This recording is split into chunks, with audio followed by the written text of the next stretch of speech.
alipin, nagmatinumanon nga ulipon. mga kapatid, Mga igsoon, dapat tayo maging masipag. gikinahanglan ta nga magmatinumanon. Huwag tayo maging tamad. Dili ta magtinapol. Sa Romans chapter 12, verse 11. Sa Roma Kapitulo 12, versikulo Ang sabi 11. nga, do not be slothful in sin. Huwag maging tamad sa pagsusumikap. Ayaw pagtinapulan.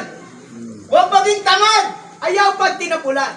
Hindi yan magagamit ng Panginoon ang mga tamad. Di na magamit sa Ginoo ang mga tapulan. Maging sa Satanas, hindi kanya gagamitin. Bisan si Satanas, dili na niya gamiton. Kasi tamad ka. Kahit tapulan, Wala kang gamit. wala kay gamit. Kaya dapat tayo maging masipag. Gikinahanglan nga mahimot ang matinumanon. Paano ka maging masipag? Kugihan. Kung saan nga Paano mahimot tayo ang maging kugihan. masipag? Kung saan na ito nga mahimot ang kugihan. Kasunod na salita na do not be slothful in sin, Ang kasunod ana nga pulong nga ayaw pag tinapulan. but be burning in spirit. Magpakadasig ka diha sa Espiritu. Hindi tama sa pagsunod, maging maninga sa Espiritu. Madasigon sa Espiritu. Ang maging maninga sa Espiritu Ang pagkamadasigon sa Espiritu. ay una tumatawag sa pangalan ng Una Panginoon. katong nagtawag sa ngalan sa Ginoo. Pagbukas pa lang ng iyong mga mata Sa sa umaga, pagbuntag sa iyo sa pag-abri sa atong mata, ikaw ay nakikipag-ugnayan na sa Panginoon. ikaw nadugtong na sa atong Ginoo. Naalala niyo ba ang week number 4 ng morning revival? Nakainom mo sa Simana 4 sa atong Yung morning mga revival. umiibig sa pagpapakita ng Panginoon, Sa mga nahigugma sa pagbalik sa atong Ginoo. meron doon binanggit ang kapatid na personal relationship sa Panginoon. Doon ay giingon dito ang suod nga relasyon sa atong Ginoo. Affectionate relationship with the Lord. Suod nga relasyon sa atong Ginoo. Private relationship with the Lord. Pribado nga relasyon sa Ginoo. Spiritual relationship sa O Panginoon. espirituhanon nga relasyon nato sa Ginoo. At intimate sa relasyon sa Panginoon. Ug dunay suod nga relasyon.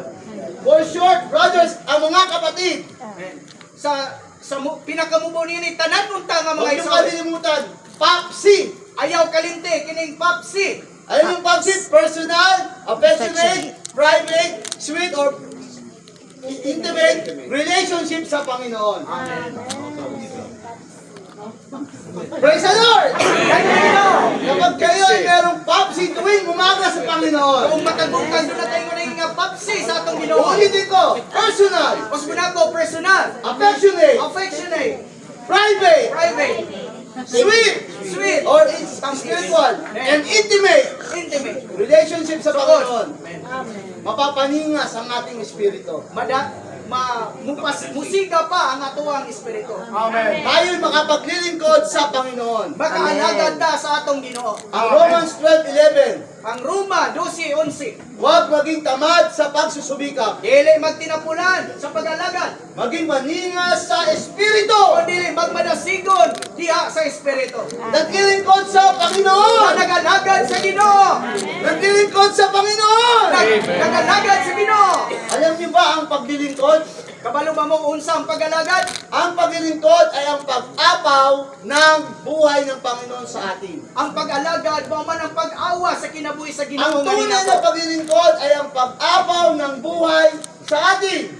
Ang tinuod nga pag-alagad mo man ang kinabuhi sa Ginoo ni awas nga At ang ninato. buhay na ito ay ang buhay ng Panginoon. Kini nga kinabuhi mo ni ang kinabuhi sa Ginoo. Maglilingkod tayo Mualagad ta dahil tayo nagtatamasa sa Panginoon. kay nagpaybulos na sa atong Ginoo. Dahil tayo ay nananalangin, nagbabasa ng kanyang salita at nagpupulong kasama mga Kay kapatid. kita nag-ampo, nagbasa sa Biblia, doon ay panagkatigong kauban sa mga igsoon. Dahil kapag hindi tayo nagtamasa sa Panginoon, Kay kung di ta mo paybulos sa atong Ginoo, hindi tayo napunuan ng buhay ng Panginoon sa mga pagpupulong, dili ta niya mapambitan sa iyang kinabuhi ni ani nga mga panagkatigong. makapaglilingkod pa rin tayo. Maka